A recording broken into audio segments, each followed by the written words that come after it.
So pour a glass of craft beer, we can do this. Yeah. We should probably actually drink Yeah, these. so let's get in it. All All right, 20, Cheers. 20 cheers. 16, 13, 13. yeah. Get in, yeah. That's a stout. That's just a stout.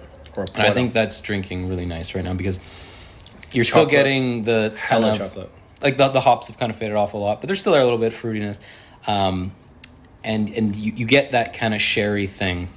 Yeah, I can totally get that. It's like a tang, like a like grapey, like winey, port. tanniny tang port. That's a good one.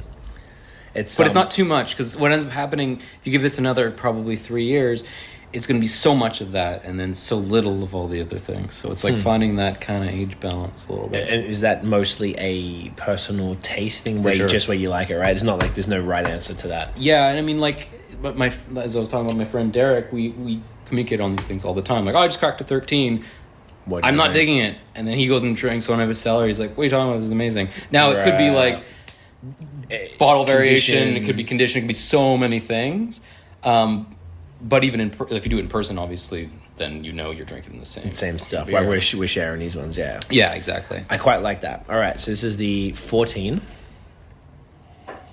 It's a little brighter in the nose than the 13. Very similar. I think it's a little bit sharper. Definitely you get the sharper. booze a little bit more. Definitely, bright is the only word I can think of. Like, I just feel like there's more coming out of it. God, you can taste the booze on these things. I can see why you're saying you're not going to get through them. You're fucked up tonight. Yeah, okay. It's just like this one is the 13 is like straight up stout territory. This hasn't gone there yet. It's like still fruity enough that it's a saison, and there's something about it's like lighter body or something, whereas it seems to maybe potentially slightly thickened a bit or And something. it's possible, like, as I said, I thought they were changing the recipe from the 12 to the 13. And maybe they didn't change it at all. It could all be in my head. I don't know. But it's possible that they kept tweaking it, and then they finally hit, like, a stride. Let us know, JF. Let us know, bro. 15.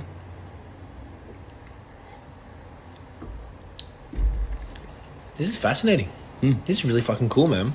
Kind of doesn't taste too different to the 14, eh? No, I mean, to be perfectly honest, there isn't even... It doesn't seem like there's a huge change. This is where the between gap these. is for me here. Like, this is a whole other beer. This is not the same beer, almost. And Carbonation. not that I've necessarily... Well, yeah, I'd say I've experienced it.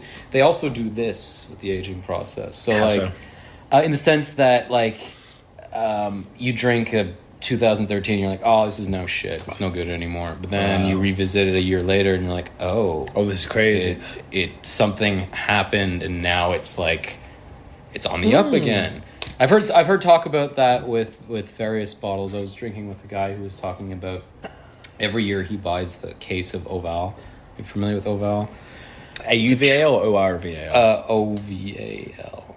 It's not Orval. Sorry, yes. The Belgian one. Yes, exactly. Sorry. So that's the only Trappist beer that's brewed with Brett. It's a wild beer. So it's kind of different from all the others. Like, all the other ones have their kind of traditional double, triple, some have a quad or whatever. But they have just the one, eh? They just have the one beer, and it's not like any of the others. Anyway, it's known for aging beautifully. And we're talking to a friend. Every year he goes and buys a 12-pack and throws it in the cellar. From Belgium or from here? You can get it at the SAC. Yeah. And we were talking about how, like, Quebec we've had, like, me and my buddy were talking about, like, we've had it with a couple years on it, and it was like, eh. He's like, you got to give it more time, and it kind of does this, like, thing. Like, it's good fresh, then 2 years it's going, and then it, like, becomes gold at a certain point or whatever. Interesting. And I haven't revisited. I have a bunch in the cellar, but they're all the same year. So you can't even really... Yeah, so I mean, I could crack one every year to see how it changes or whatever.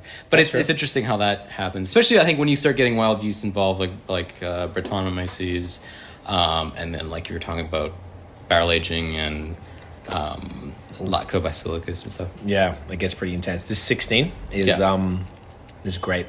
This is probably what I remember it like when I had the 13 fresh. Probably just the same thing. This is fantastic. It's just like a nice dark saison, not entirely boozy. I think the booze is hidden well. GDCL usually do well with hiding that type of stuff. I think in their they're just the kings of balance. They're the I think, best. is what it comes down to. Yeah, even like something like Pache that doesn't taste 10%. Yeah, whatever. I think if you asked me what my favorite beer was, I think Pesce would probably be Lightning round, you need to hold off on that. We're going to get it's there. too late. It's over. Well, you've ruined it.